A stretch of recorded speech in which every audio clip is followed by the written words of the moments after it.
Live news, खबर तो पक्की है। सरकार की नीतियों और उनकी उपलब्धियों को, उनकी विफलताओं को भी बताना चाहिए जो इस परंपरा में शामिल नहीं है। साथ ही उन्होंने ऐतिहासिक जो कुंभ मेला चल रहा है, मौनी आस्था के दिन जिन भगदड़ से जिन लोगों की मौत हुई उसके लिए दुख व्यक्त किया। इसके लिए हम पूरा सदन उनका धन्यवाद तो नहीं करेगा, लेकिन हम शामिल हैं कि हम सब उस दुख में शामिल हैं। पर मेरा थोड़ा सा, मैं कहूँगी कि मैं आपकी निंदा नहीं कर रही हूँ, लेकिन बेहतर होता कि हम पूरे सदन को और पूरे देश को विश्वास में लाते कि भगदड़ में आखिर कितने लोगों की मौत हुई है। क्योंकि मुझे कल पीयूष जी जवाब दे रहे थे, कुछ ऑब्जेक्शन उन्होंने किया था, तो मैं उन्हीं को कोट कर रही हूँ कि उन्होंने पुराना कुंभ का इतिहास दोहराया कि 1965 में इतने लोग भगदड़ में उनकी डेथ हो गई थी, फला में इतनी डेथ हो गई थी, फला में इतनी डेथ हो गई थी। तो मेरा सवाल है आपके माध्यम से पीयूष साहब से कि मालूम कैसे चला उनको कि इतने इतने लोगों की डेथ हुई थी? क्यों? क्योंकि कांग्रेस ने सदन के अंदर भी, सदन के बाहर भी लोगों को बताया कि अगर भगदड़ हुई तो इतनी मौतें हुई थी। इसी से आपको एग्जाम्पल लेना था, तो आप क्यों छिपा रहे हो? क्योंकि आपकी सरकार आवाम के संवेदनाओं से खेलकर उनकी मौत पे सत्ता पाने का काम करती है। ये बहुत ही आवाम के लिए दुखद है, जो पूरा देश देख रहा है। कुंभ मेला, महादेवी श्वेता वर्मा जो बहुत बड़ी पोएट थी, बहुत बड़ी राइटर थी, वो महीना महीना जाके वहां रहती थी। उस टाइम सिर्फ साधु संत आते थे, लाखों की संख्या में आते थे, और वो एक दूसरे से वाद विवाद करते थे, मेडिटेशन करते थे।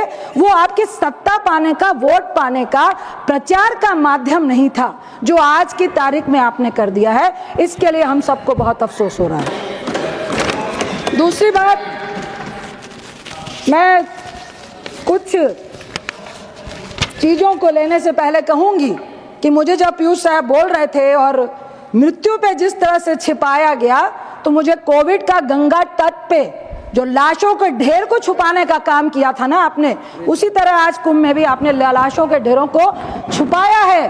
और मैं आपको दावा करती हूँ कि कल इस पर भी मूवी बनेगी, क्योंकि रात के कई घंटों तक उन शरीरों को, डेड बॉडीज को कमरे में बंद रखा गया, घायल कह के डेड बॉडी को हॉस्पिटल ले जाया गया और वहां से भी उन डेड बॉडियों को गायब किया गया। एसपी ने कहा मेरा नाम नहीं लेना, लेकिन जबरदस्ती लोगों से साइन कराया गया और कहा गया कि कहा जाए कि उनकी अपनी बीमारी से और नेचुरल डेथ हुई थी कुंभ मेले में, ना कि भगदड़ से हुई थी। ये हम सब के लिए बहुत शर्म की बात है। मैं पांच छह सब्जेक्ट पे, राष्ट्रपति अभिभाषण पे बोलना चाहूंगी। उससे पहले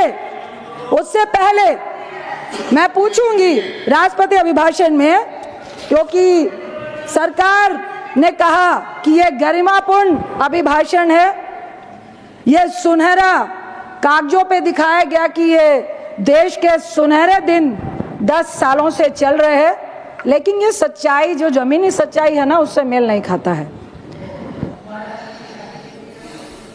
गरिमापूर्ण अधिकार मिला, गरीबों को मिला कहा गया। मैं उत्तर देती हूँ, नहीं मिला, क्योंकि सरकार ने गरीबों को क्या कहा, क्या दिया? बिल्कुल आप कहेंगे, आपके प्रधानमंत्री साहब और आपकी सरकार ने कहा गरीब भाइयों बस आप शौचालय लो, महंगा गैस सिलेंडर लो, 5 किलो सूखा अनाज लो। बदले में ना नौकरी की बात करना या सोचना, ना महंगाई को कम करने की बात करना, ना गैस सिलेंडर को सस्ता करने की बात करना, बस सरकार को वोट देना। तुम्हारी तरक्की की जो सीढ़ी है ना, इससे ऊपर नहीं जा सकती है। क्या यही गरिमापूर्ण अधिकार है? दूसरी बात, मैं 5-6 मुद्दों को ले रही हूं, जिसमें किसान है, शिक्षा है, एजुकेशन पर याद दिलाना चाहूंगी, जिसके बारे में मैं याद दिलाऊंगी PM Shri school for rising India, स्वास्थ्य, पर्यावरण, आपकी उड़ान, आपका स्पोर्ट्स। वक्त मिला तो मैं चंद चीजों पे सच्चाई उजागर करना चाहूंगी। किसान की बात आप करते हैं, बहुत बड़ी बड़ी बातें करते हैं। सब ने कहा कि आखिर 10 साल में किसानों की आत्महत्याएं क्यों बंद नहीं हुई, 1 लाख किसान आज भी आत्महत्या क्यों कर रहे हैं, 3 कृषि कानून वापस होने के बावजूद किसान संतुष्ट क्यों नहीं है। और डल्लेवाल जी की बात आज यहाँ पर किसी भी भाजपाइयों ने नहीं कही, सत्ता पक्ष वालों ने नहीं कही। आज लगभग 73 दिन हो रहे हैं जो किसानों की मांग के लिए मौत की शैया पर पड़े हुए हैं और आपके सत्ताधारी उनका हालचाल पूछने तक के लिए नहीं गए हैं। क्या ये किसान का सुनहरा दिन है? दूसरी बात मैं आपसे कहना चाहूंगी और उदाहरण देना चाहूंगी छोटा छोटा। हमने किसानों की बहुत सारी बातें करी, आप खाद की बात कर रहे हैं, यूरिया की बात कर रहे हैं, लेकिन जमीन में ना वक्त पे उनको खाद मिल रहा है, ना जमीन पे उनको जो एमएसपी अभी तक गारंटी नहीं दी है, लेकिन जो एमएसपी है उस पे भी सही वक्त पे किसानों से अनाज नहीं खरीदा जाता है। ये सच्चाई है। साथ ही मैं एक छत्तीसगढ़ का उदाहरण दूंगी कि अभी 1 साल पहले जब विधानसभा के चुनाव हो रहे थे, हमारे प्रधानमंत्री साहब, मैं मंत्री जी को कहूंगी कि उनको सुनना चाहिए, जवाब देना पड़ेगा।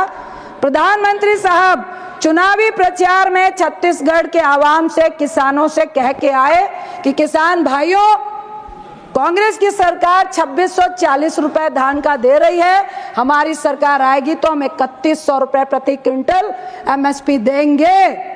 क्या ये प्रधानमंत्री की गारंटी झूठी थी? क्योंकि मैं कह रही हूं झूठी है। वहां पे धान का, शांत रहिए प्लीज, वहां पे धान का एमएसपी मात्र 2300 रुपए दिया जा रहा है। मैं इस सदन में चुनौती देती हूं कि वो 800 रुपए दिए गए हैं क्या? लिखित में प्लीज, लिखित में क्या दिया गया है? क्या वो 800 रुपए मिलेंगे? क्योंकि प्रधानमंत्री कह के आए थे कि एक मुश्त 3100 रुपए हम किसान को देंगे, जिसमें आपने किसान को गुमराह करके छत्तीसगढ़ की सत्ता तो हासिल की, लेकिन किसानों का दिल जीतने में आप हार चुके हैं। दूसरा उदाहरण मैं शिक्षा के लिए देना चाहूंगी। बहुत सारी बातें आप कर रहे हैं, शिक्षा नीति को मॉडिफाई करने की बात कर रहे हैं। आपने 2020 में नई शिक्षा नीति का घोषणा की, 2022 में ये नई लेकर आए, 2024 में PM Shri school for rising India की बात की। आज के अभिभाषण में इसका जिक्र भी नहीं किया गया। आखिर में ये पीएम श्री स्कूल योजना है क्या? पीएम श्री योजना है क्या?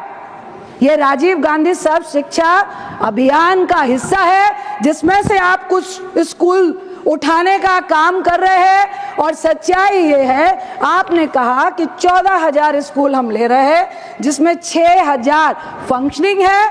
सच्चाई मैं छत्तीसगढ़ और बिहार की देती हूं, आप डेटा देखना। लाइव न्यूज, खबर तो पक्की है।